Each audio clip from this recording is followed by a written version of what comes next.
A week at home, little sneak peek into my personal life and what I do when I'm not in the truck. So we're spending a week at the house. I'm looking a little fancier than normal. You look pretty. What did you say? I said you look shitty. Because we're going golfing. I bought Abby a bag of golf clubs, a good starter set. Teaching her how to golf today. Just gonna go hit some balls at the driving range. Oh my God, you got a hold of that one. What's even more exciting is in the garage. Picked this up off Craigslist. This red one I have had for years. This is a 1987. The green and black one is a 1985. Same motors, all that good stuff. Same, I mean, they are twins, just different paint pretty much, 2 years apart. I haven't fired this thing up in a decade. It's been sitting in the garage. Life got too busy. And so when I saw the green one running and all good to go on Craigslist, I was like, if I pick that up, that will get me in the mood to get back on the water and get this one. And then Abby and I can both run these. So that's going to be fun. Taught her how to ride. Yeah, water sports is in season for summertime. Obviously, so is lawn mowing. But I'm sad to see that the motorcycle hasn't made its way to the back here.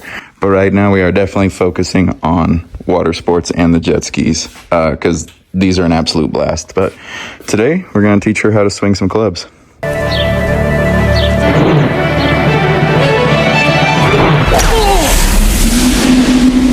boys are gonna pay for that. Ow! You hit that guy. He shouldn't have been standing there. So I've been home since Monday. Abby's been home since like Tuesday night, early Wednesday morning. So she knocked out a transmission service, and I did like a sensor on her truck. Temperature sensor for her differential was wigging out. It'd say like -20, 70. It was just bouncing all over. So sensor was bad, did that. I got a redeck, a couple pieces that a forklift broke on my trailer. Her truck is MIA. It's at the shop right now getting DPF filters. But when the tasks are done with the trucks, gotta try and go out and have fun.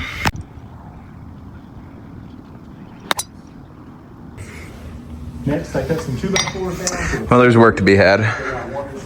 Oh, must be nice. So I got this 14 gauge plate of steel cut perfectly to fit in between the shock mounts. And then I drilled some holes in it to line up with the cross members. We're gonna bolt this down, and then eventually I'm gonna drill holes through here sticking up and put an ice chest here so I have some sort of refrigerator style. It's gonna be fighting the heat of the exhaust, but because I don't have a fridge in the truck, this will help cold drinks. Nice. All right, let's rock. Get it? 'Cause rocks.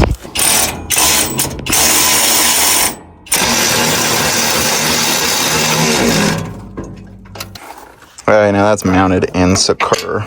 Today's big project, though, is putting this EGT probe, exhaust gas temperature probe, into a manifold.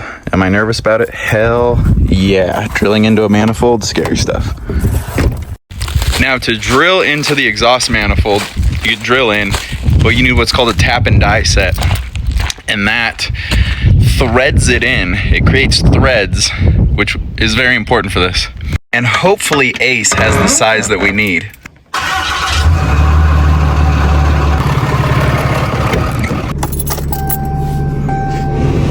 Keys, wallet, phone. Fuck.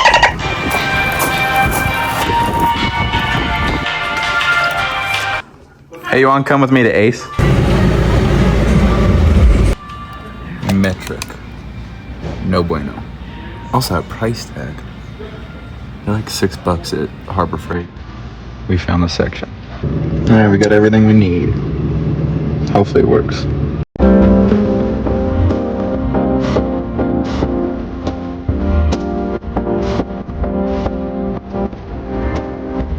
All right, so we're gonna put one probe right here on this little pipe behind the turbo.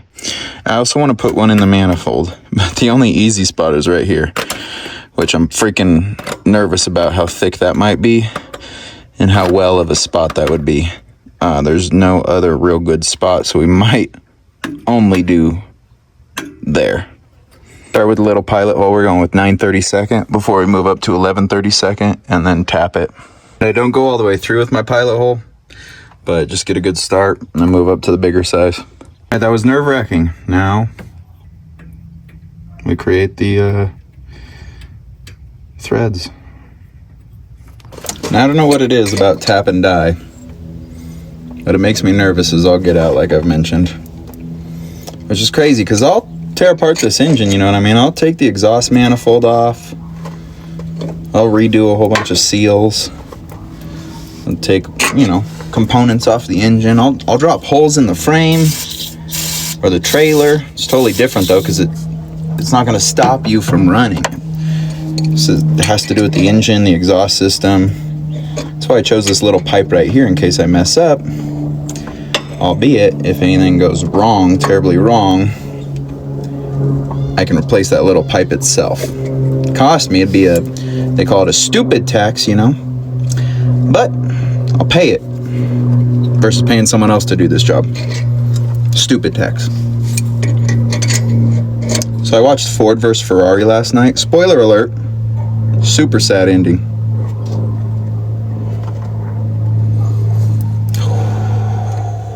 The nerves.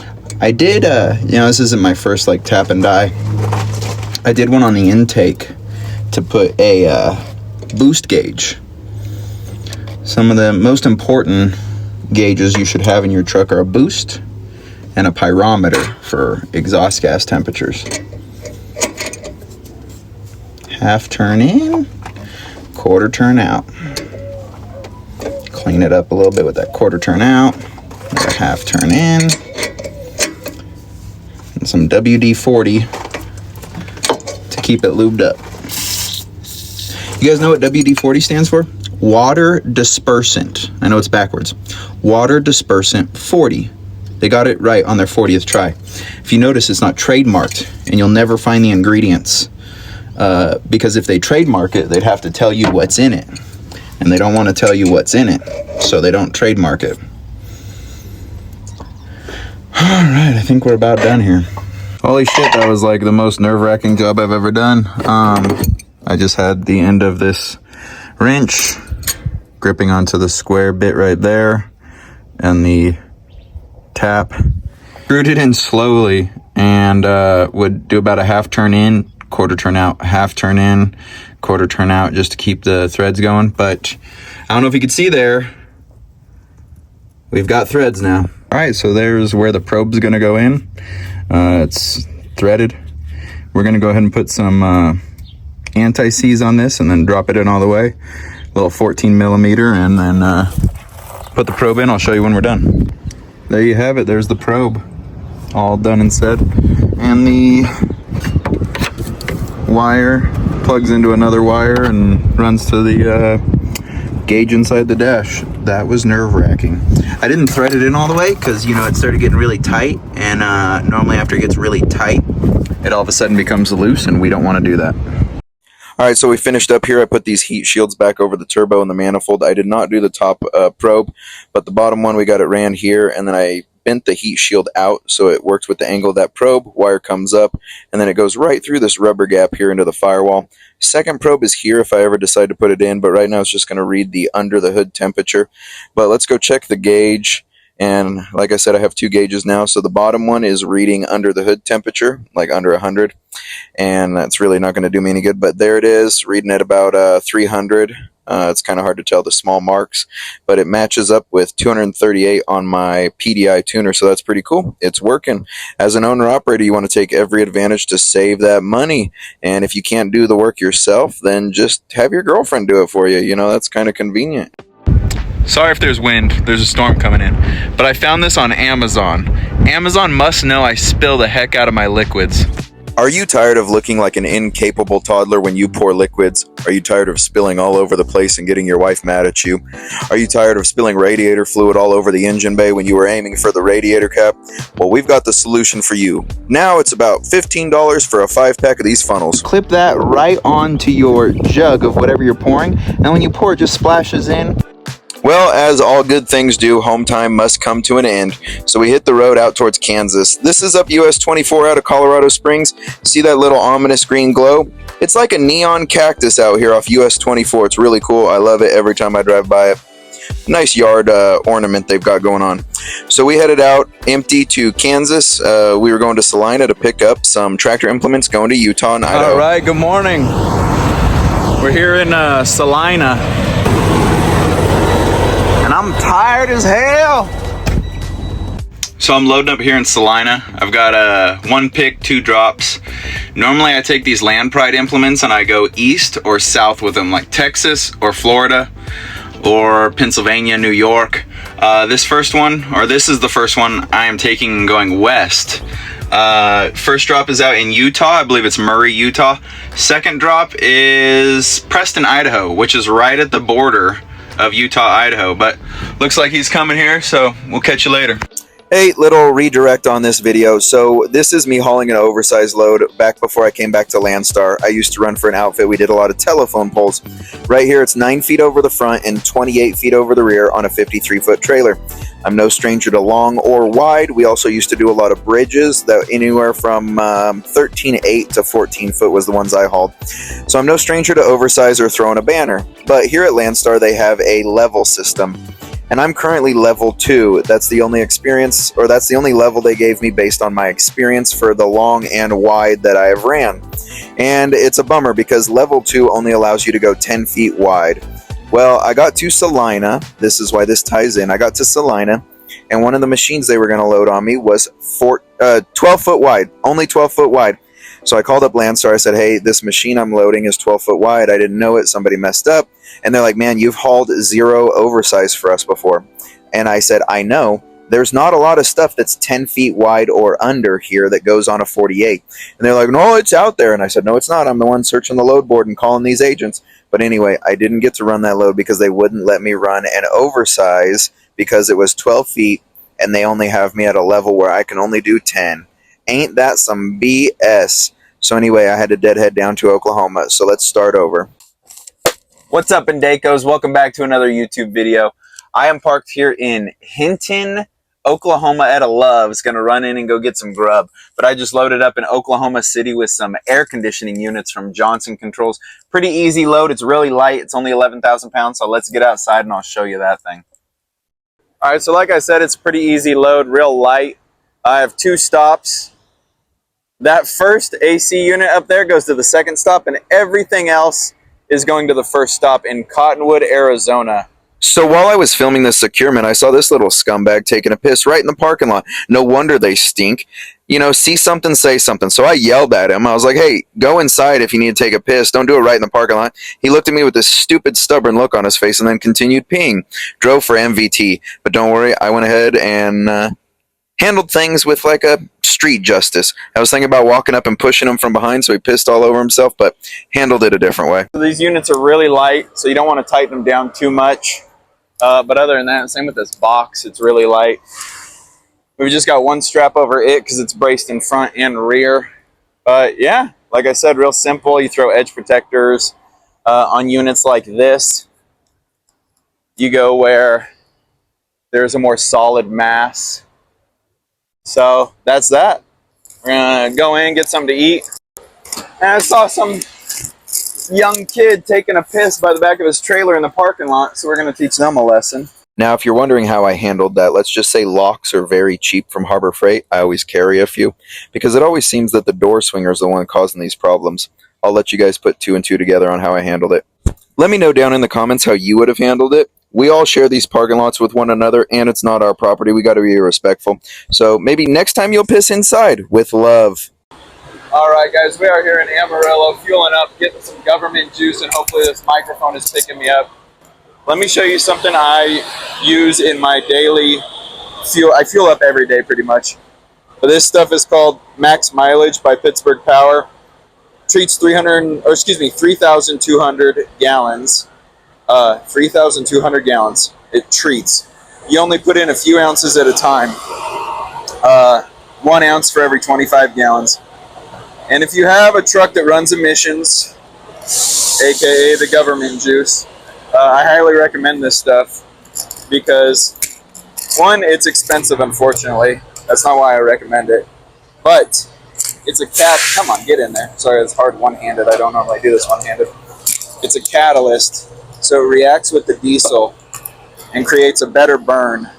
You might see better fuel mileage, but you will see less soot. They have done scientific research on that, so that's pretty awesome.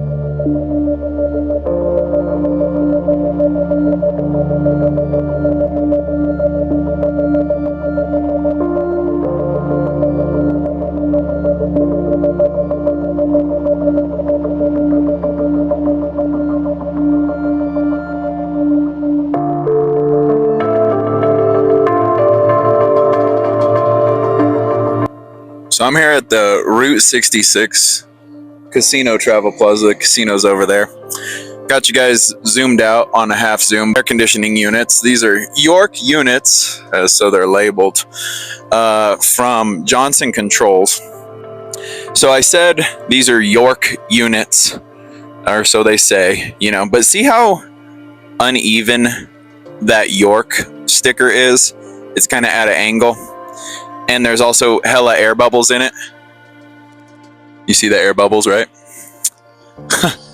Those stickers were slapped on there at Johnson Controls. Maybe it is York. I don't know. That's the only thing that says York on it. I don't think there's any other stickers besides those that say York on them. But when I rolled up, I was watching them slap some of these York stickers on. But anyway, when you are doing these AC units, normally I do the big AC units for Daikin. That's my normal AC units that I haul. I haul those out of Laredo. Not like normal, like all the time, but I always chain those down when I haul them. I've hauled them plenty. Here's a picture of one.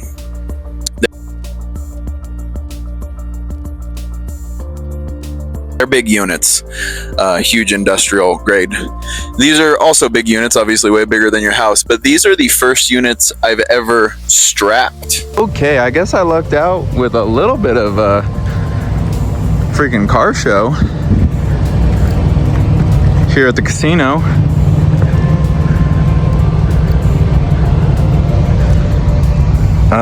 Because they got some stuff set up. This is dope. Absolutely dope freaking square body. God, those tires look amazing. I mean, they probably sound terrible if you're driving at any sort of highway speeds, but that thing's gorgeous. Got a 5-window Chevy here. These are sweet. Paint match the grill. It's pretty dope. Very clean. There's a whole bunch over there. We'll go check them out. I like me a lowered old truck. Round body like this one, but I like me a lifted square body. And I think that might be a Ford up there. We'll check that out. Ooh, there's another Chevy under the cover we don't get to see. Oh, freaking VW Bug. Dang, that's dope. Not a fan of these Chevys.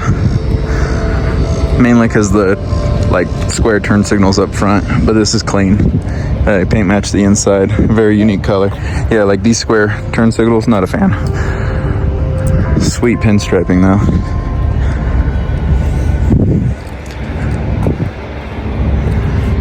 Gorgeous. Gotta respect the build. That, I have no idea what that is. Sweet and unique, not my style, but someone's effort. Gotta respect the build. Alright, this was the one I spotted from across the parking lot. Fucking sick. Bagged. Gorgeous. 5-window Chevy.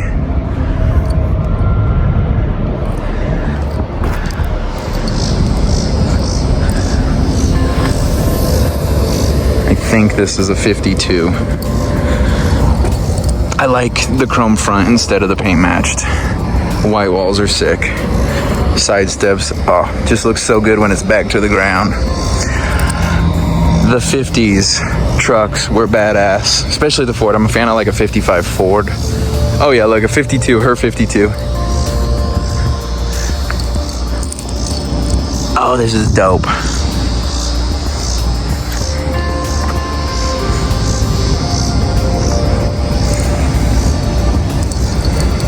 Award winner, makes sense. So this is the third 5-window. And if you don't know what a 5-window is, it's the 3 back and plus the 2 sides, right? So they call it a 5-window. I don't know, it's just slang. Yeah, that one freaking takes the cake. Like I said, I spotted that blue Chevy from across the parking lot. Some nice cars here. I wonder what's wrapped up. Freaking sled.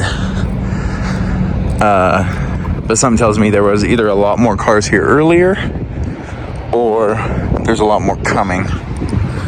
Friday night though, at the Route 66. We're gonna go in and get some grub.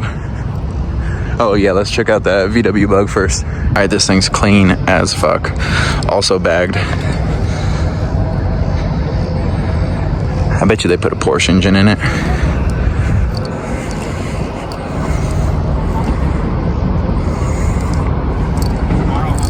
Classy pinstriping. Oh. And the little details, like the freaking dice on the license plate. I just noticed too, looking inside, right-hand drive.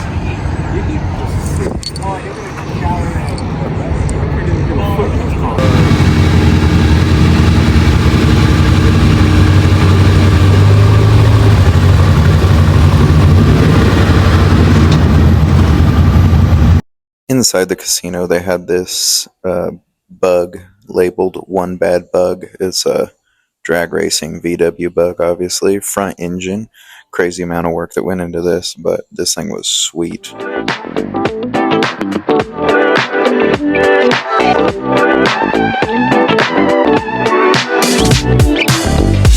And while I was inside having dinner, it looks like someone else pulled up with another 5 window.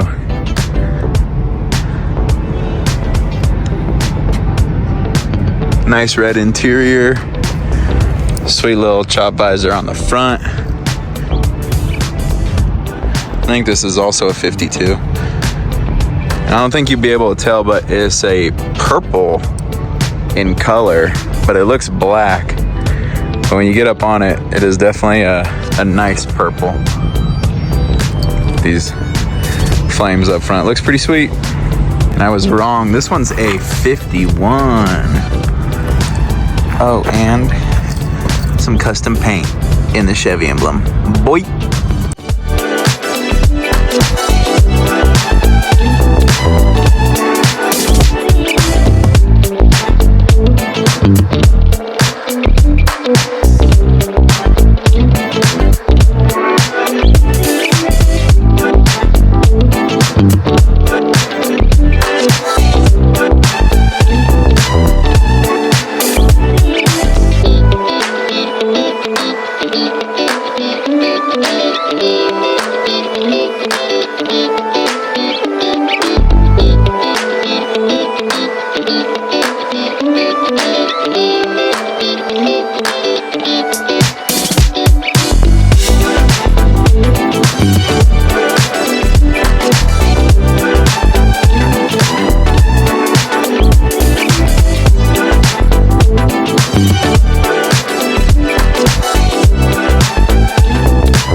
What's up, guys? I just fueled up here in Holbrook, Arizona. Hey, did you guys know that there is no billionaires in Alaska, Delaware, North Dakota, New Hampshire, New Mexico, or West Virginia?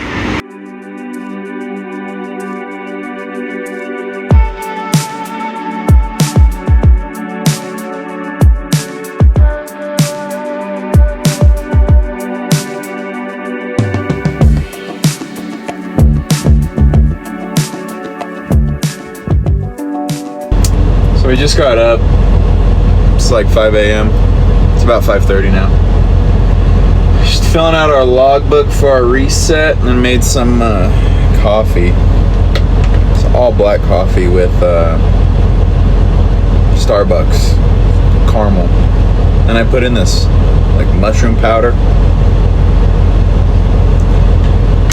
Tastes like black coffee. Mushroom powder with lion's mane and reishi and a few other non-psychoactive mushrooms. Good for your cognitive function.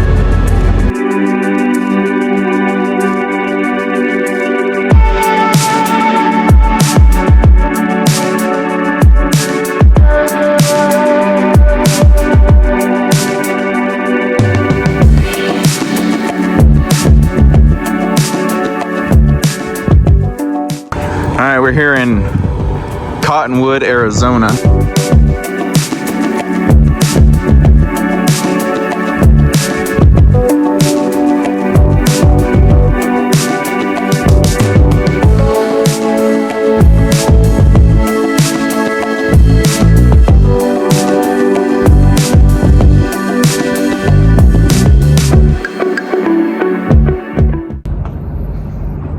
It's already kind of warm.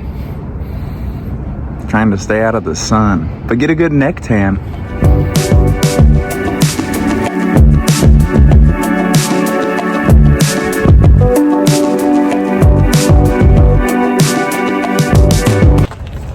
What's up, Indacos? So do you guys see the zip ties right there on the red strap? That black thing is supposed to be secured to the units with these little screws. And for some reason that one broke off. I was flapping in the wind, so I went ahead and zip tied it. That was really the only trouble we ran into. So we had to drive around to the front of the building to get it in. Some units are too big to get in the back door, but remember, with a little preparation, you could always get it in the front door. Now we're just unloading here, out front. It is really pretty here in not Camp Verde. I drove through Camp Verde to get here. It is really pretty here in Cottonwood, where we're unloading. I took the Arizona 260 up here, the state route, and from the time I got off 17 to the time I hit here, it was 11 miles. But I hit like 7 roundabouts in that 11 miles. And it seemed ridiculous because you'd go like 1.5 miles and then hit another roundabout, or 3/4 of a mile and hit another roundabout. And half of them had both the other ways closed, so no one's coming in from the left or right. Like, it just veers and then stops it to dirt because they haven't like built out or established it yet, and it's just straight through. And it's like, yo, why'd you guys do a roundabout first before you built communities and roads ever, if you ever will? Like, just let's boogie, man. It's just kind of annoying when you're, you know, long and slow. First world problems. Lower 48 shit. Well, the first drop-off in Cottonwood went super easy. I then bounced down to Fort Mojave and bumped off that second piece, and that was so quick. I was in and out of there in like 3 minutes, so didn't film anything, but caught some head cam footage coming down into Fort Mojave, which is by the Laughlin, Nevada, Bullhead City border. It's right there just south of Bullhead City. Very cool area. First time being down there, saw a lot of people on the river. But anyways, guys, we are pushing 28 minutes here. Let me know if you like the longer content, or if you kind of stick with 10-minute, 15-minute videos. I'll respond accordingly. As always, you know the drill. Stay loaded, and thanks for watching.